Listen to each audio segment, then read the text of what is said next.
Vamos fazer contato agora com o nosso colega, apresentador JP Vergueiro, que está fazendo um trabalho brilhante, vai nos contar aqui um pouco dos bastidores desse trabalho.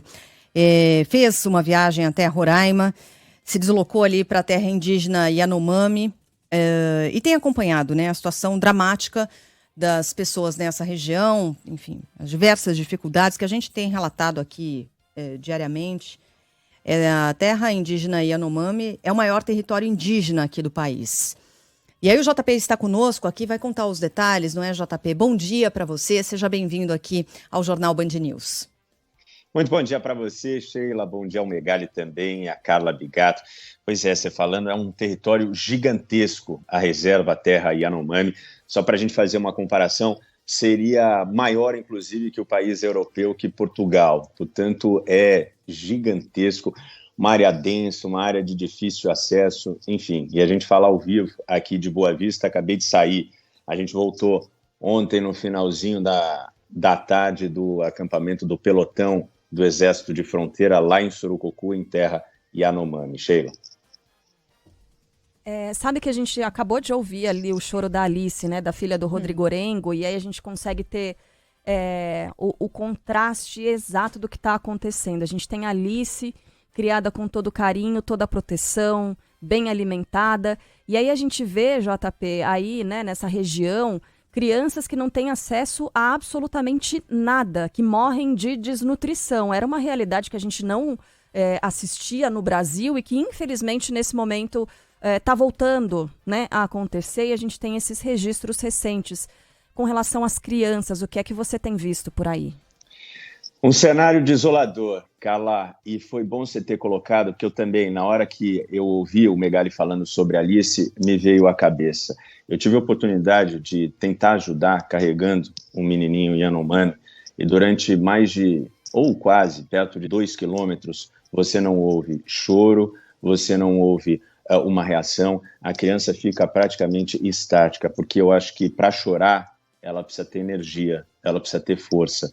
E aqui, as criancinhas, inclusive eu peguei essa criancinha da mãe, né, e ela não ofereceu nenhuma resistência, muito pelo contrário, ela entregou a criança para mim, porque ela falou, obviamente, ela não, a tradutora que estava junto com ela falou, ela não consegue, ela não tem força, ela tinha, inclusive essa moça que a gente acaba de mostrar. A gente estava vendo a imagem aí, aqui na live.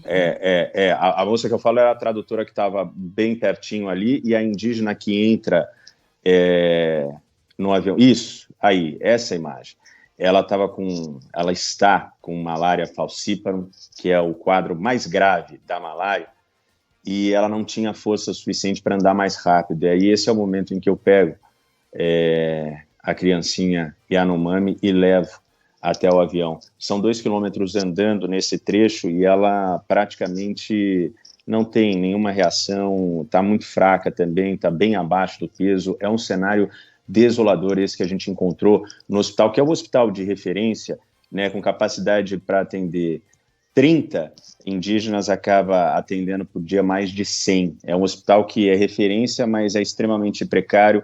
Agora, graças às doações, chegaram os remédios, mas por conta da alta demanda, a gente não sabe quanto tempo os medicamentos contra a malária, e para amenizar a dor também, eles vão durar. Então, de fato, se pela televisão, se pela rádio, que a gente está transmitindo também com imagens, já é uma cena assustadora, perturbadora, ao vivo, presenciar, vivenciar o que o povo Yanomami está sentindo, está sofrendo, é algo quase que indescritível. Esse é um outro momento que a gente faz o refrão junto com o pelotão, com o 4º pelotão especial de fronteira, e a gente vai até a comunidade indígena e entrega os alimentos.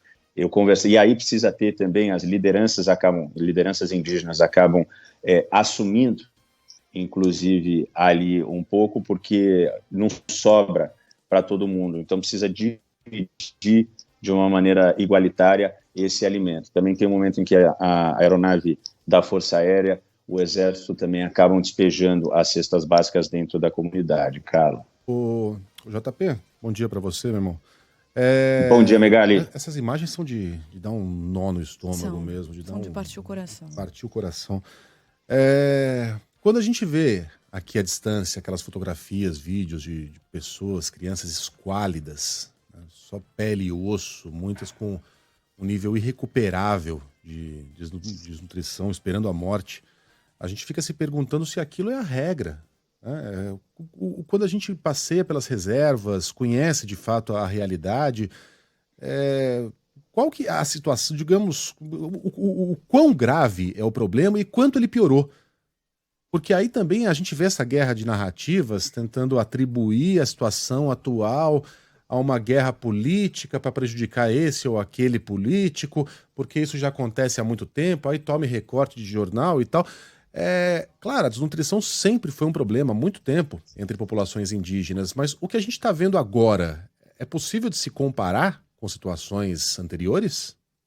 Não, e eu vou trazer o relato por exemplo, de representantes do povo Yanomami, Júnior Yanomami. Eu conversei com outros, porque aqui, nas comunidades, a Secretaria Especial de Saúde Indígena tem alguns elos, que são algumas lideranças que chegam até a comunidade, que chegam até os hospitais, para poder justamente avisar, olha, tem 2 indígenas passando mal, precisam de remoção, enfim. E eles disseram que de 2 anos para cá, esse cenário definitivamente foi agravado, muito por conta da dificuldade.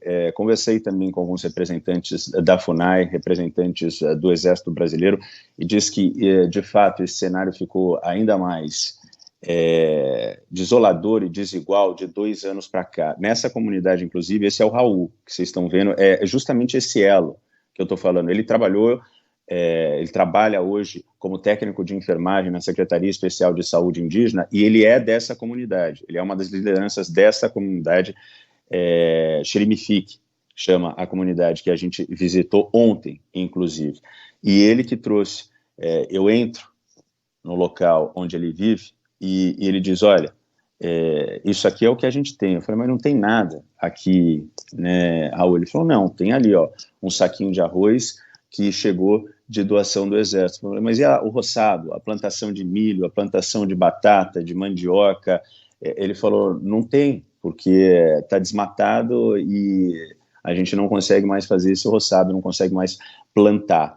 Ele falou, se daqui o garimpo sair, pelo menos essa é a previsão que ele faz, daqui 5 anos talvez a gente consiga ter alguma recuperação do solo, alguma recuperação dos rios, que os rios voltem a ter vida, porque nesse momento ele falou, não tem peixe, não tem mandioca, não tem milho, não tem batata. Eu falei, tá, mas vocês conseguem algum igarapé, algum rio para poder beber a água, para poder se banhar? Ele falou, não, tem um único igarapé, isso perto do pelotão especial de fronteira do Exército. A gente está falando de uma área que é protegida pelo Exército, mas conforme, Megali, você vai adentrando a floresta, adentrando a mata e mais longe de órgãos de forças de segurança, a situação é ainda mais caótica, o garimpo devastador, levando tudo e deixando cada vez mais difícil a vida do povo indígena, a vida do povo Yanomami.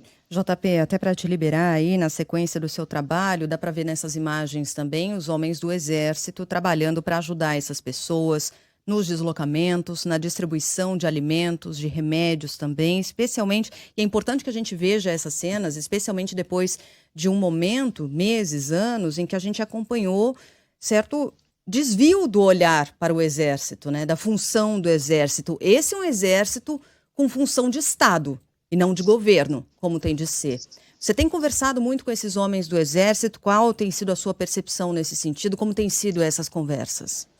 Não só conversado, como eu fiquei na instalação militar, né? A gente ontem, esse 4º Pelotão Especial de Fronteira é o polo base ali de Surucucu, que já é, inclusive, em terra Yanomami. Inclusive, a gente estava mostrando ali o sargento, esses outros oficiais, esses outros militares do Exército, e a gente está acompanhando, inclusive, o trabalho deles. A gente entrou no Black Hawk, foi até as comunidades despejar e entregar pessoalmente. De fato, esses homens do 4º Pelotão têm feito esse trabalho. E como é que... Eu acho que a melhor maneira de traduzir, de responder para você, Sheila, é no momento em que chega um oficial, um militar, e aí você vê por alguns segundos os indígenas esquecendo, pelo menos as crianças, esquecendo essa tragédia humanitária. E aí eles veem, esse médico, boa, esse médico que a gente está mostrando ali, que está carregando soro, ele é um médico, exatamente esse. Ele é um médico, você está vendo o semblante dele, me chamou demais a atenção, porque a gente estava acompanhando, além desse médico, a gente tem também